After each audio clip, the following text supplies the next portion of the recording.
Hello, my peeps. Today is YouTube Thursday with author Shirley A. Jones, the author of It's a Man's Work That's Never Done, Not a Woman's. That's a good thing. I will be reading from the book today, so if you want to leave me comments about the book or you have questions about the book, go to www.shirleyjones.webs.com. Leave me your comments there. I would love to hear from you. Any questions you want answered, leave them there and they will be answered. So, and on my YouTube channel, if you have any comments after the video, please leave them there. I would love to hear from you, and click like the video and subscribe. So I'm excited about the topic that I've chosen today. So let's get started. The topic is Thermostat Love. All right, so this is my opinion about it, and it's kind of cute and fun, and I would try it if I was you. It's pretty good. So my thoughts are, a thermostat activates and regulates temperature. If you've been given the opportunity to set the thermostat of your marriage or your relationship, be wise, be complimental, fair, and pleasurable. Remember, if you set an uncomfortable temperature, it will come back to bite you. Remember, you reap what you sow. This is a chance to make your relationship the best it can be. It's like a first impression. If you said it wrong, it ends wrong. It's not like you never get a second chance to you never get a second chance to make a first impression. That's not like that, because in a relationship and in a marriage, you do get a second chance because there's another day coming. So remember that. When your thermostat rises, check it before you enter the place of your loved ones, because they do not deserve that heat. And hopefully the person you chose to spend the rest of your life with will help you adjust your thermostat a little bit and not pound on you, just in case if you've had a long day at work or something went wrong or anything. You want that person to help you adjust it, not turn the heat up. It doesn't work that well unless there's a motive for the heat, okay? So, moving on. Another thermostat setting is romance. This opportunity is not to be taken lightly. It makes history, memories. It can be the cause of a great reunion, such and stuff, if you get what I mean. When you say this thermostat, okay, when you talk about thermostat, you have to know that it activates pleasure, excitement, muscle exertion, and surprise gestures. Who doesn't love those? So no matter what temperature you set, make it comfortable for you and all as much as possible, because the reward can be very, very, very memorable. The choice is yours. Now I'm going to read a little from the book. Now, my third chapter is character Frankie. I love, love, love, love, love Frankie. So we're going to start at 96. Okay, and I'm going to read a few pages because there's a news flash in it. So Frankie decided to do what wealthy people do. He hired investigators to help him find his mother. This would give him time to realize how different his life is going to be. He went back to his old high school, and to his surprise, the same principal was there when he and Nayai was there. He's still heading up the school. Oh, Mr. Johnson. Frankie shared with Principal Johnson what he was doing and how successful he has become. Mr. Johnson proudly told Frankie that he had read about him in Silver Fox News. He said he remembered Frankie when he saw his name, Franklin D. Delvalrus. I was so proud that my former students was proving that some of the young men made a decent living for themselves, and a few even made it big, Mr. Johnson boasted. As they started to reminisce about Frankie's days in house school, Mr. Johnson told him that some of his classmates came back to help other students to get in college. Then he asked Frankie if he remembered Nayai. And when he mentioned her name, Frankie's heart stopped. It started palpitating. I am going to find that one and only woman of my dreams, he quickly said. Yes. Mr. Johnson went on to say how Nayai was a social worker, and she was working downtown over at the GTG building. That was 10 minutes away from the Soirée. He thought to himself, what a coincidence. My main office is downtown as well. Maybe I'll stop by and see if there's anything I can do to help her out, Frankie said. That would be great, Mr. Johnson responded. You wouldn't happen to have the address, would you? Asked Frankie. Why, yes. I have it right here in my Rolodex, Mr. Johnson said.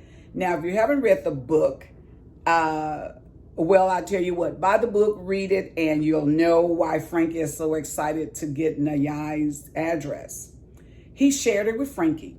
Frankie left in a flash. Everything was working out. I'm wealthy. I found the love of my life. Now, if only the investigators could find my mom, the circle would be complete for now. So now I'm on page 98. Newsflash. 99% of the time, a man will move mountains for that one true love, or at least the one he think it is.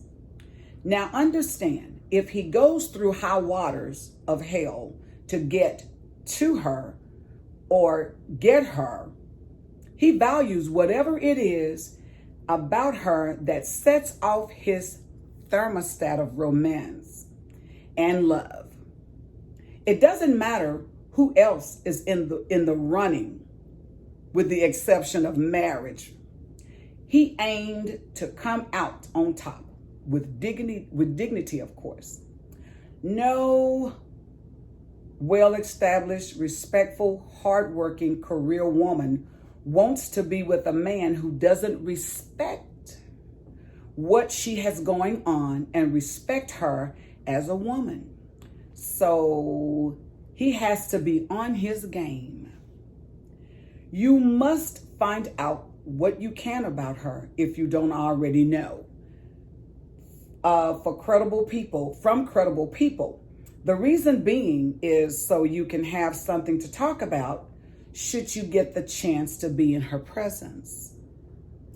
Gentlemen, if you are unable to obtain any information about her, test the waters lightly, but don't lose yourself. Women don't care for weaklings. Now let's turn the tables. If a woman wants the attention of a man, of course, she thinks her good looks and charms will do it. Plus, that killer walk away rotating of the hips will surely pull a man in, or at least get her a stare and or a conversation. Men mostly, if not totally, are visual, ladies. So if your rotating hips are what got his attention, what happens if you slip? What happens if you slip your hip and start to walk with a limp? What's going to keep his attention? He will need something to keep his vision attentive and sparks flying. This is where most women miss it. She says, He has to accept me as I am. Well, that's not what you say, or that's not what you said when you were trying to get him. What you use to attract and get his attention is no longer the same. Yes, time brings about a change, ladies.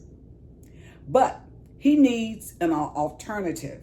And if she's smart, this second chance or this time around, she'll choose something that's more grounded and consistent, that will stay in place for the duration of the marriage or the relationship as long as possible.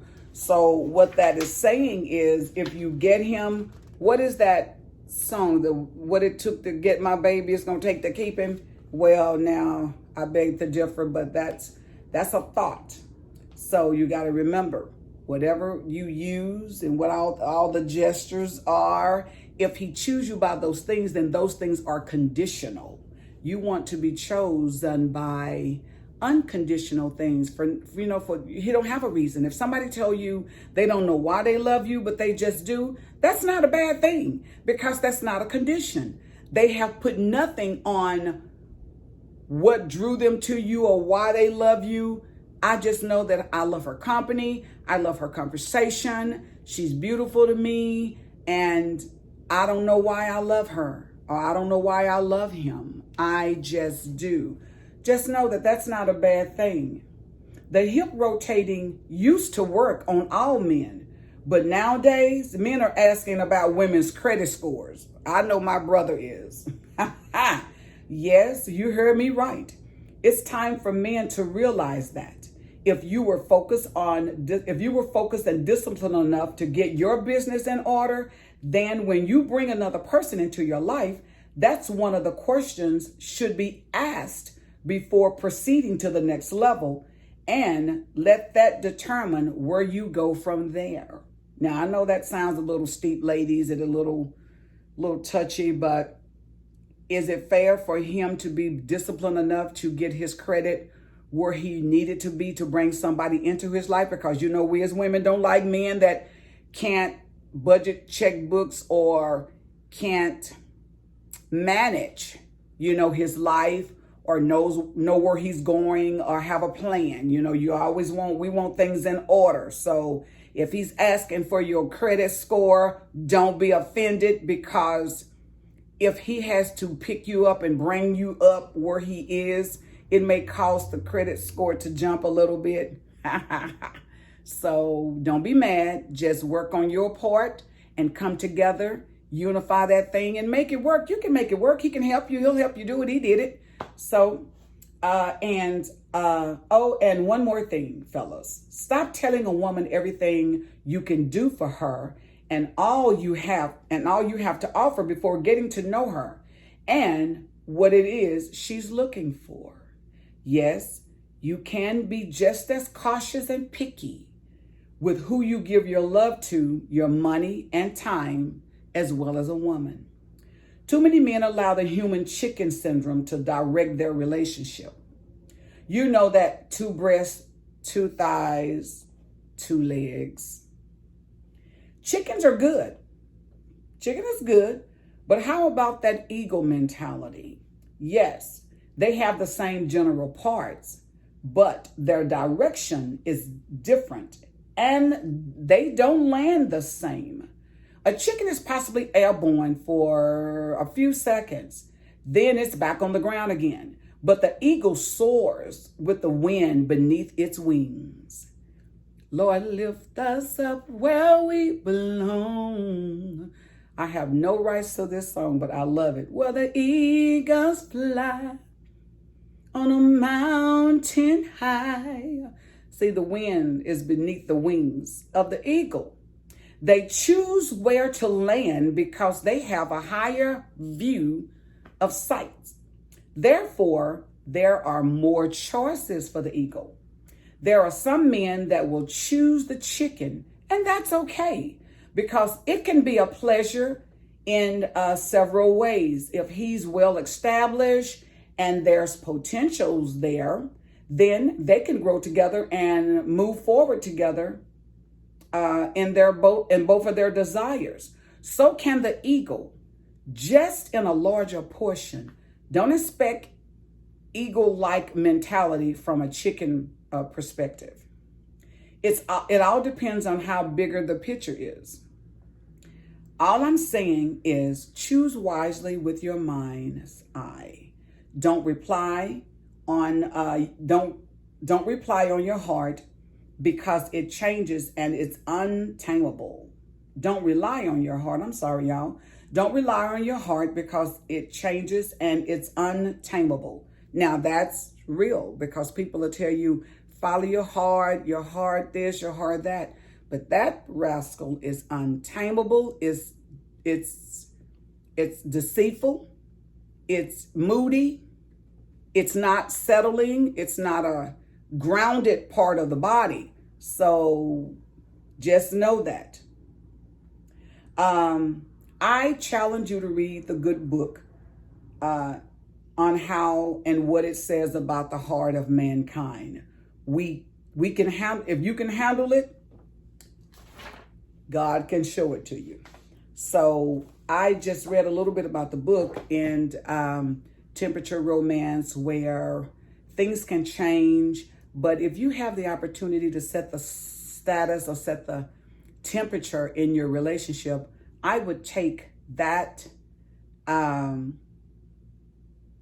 a compliment, and I would really, really get that done, because you can make it what you want it to be, ladies. So Thermostat Love is good.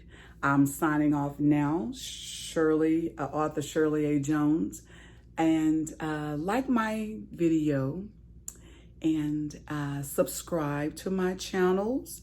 And leave me some comments out there. I would love to hear what you think about the videos. And pretty soon there's something else coming, and I'm excited about it. And so like my video, subscribe. If you have questions about the book, www.shirleyjones.webs.com is my website. Check it out. Leave me comments, and I will be eager to answer you. Thanks for joining me on YouTube Thursday. See you again next week. I love you. Stay safe. Wear your mask.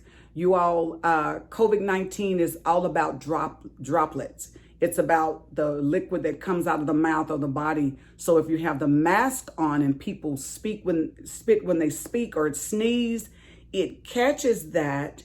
And that's why they say 6 feet. You know, I have read and been told and been listening to the news and the CDC that the droplets is like, 3 feet? And 6 feet, you're safe. But I would just play it safe and wear the mask, and then stay home if you don't have to go out. And God bless you all. May we all stay safe. Bless you all who have lost loved ones to this pandemic. And I pray that God will keep his arms wrapped around you, and that you will get through it, and that you will be able to teach others about it. So love you to pieces. Thank you for joining me, and I will say my goodbyes. Click like and subscribe. Bye-bye.